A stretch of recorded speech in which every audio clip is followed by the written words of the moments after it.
nakita ng impeachment court, teka muna, parang may mali sa pangyayari kasi.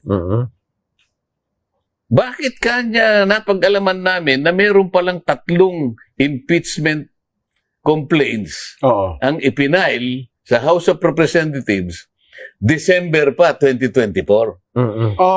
Yung una ipinail ng December 2. Yung isa sumunod December 4. At yung pangatlo December 19.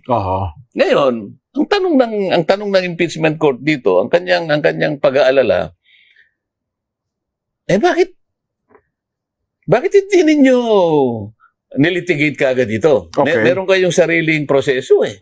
Meron din kayong rules sa House of Representatives. Bakit hinintay nyo pa na mag-2025 at ang hindi namin maintindihan,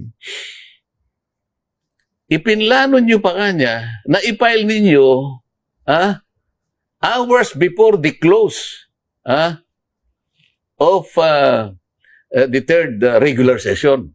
Doon kami nagtataka, sabi ng Senado eh. May 3 nang anong ginawa nyo doon sa 3? Kayo nga Na-pending ho yung 3, tsaka yung pang-4 lang.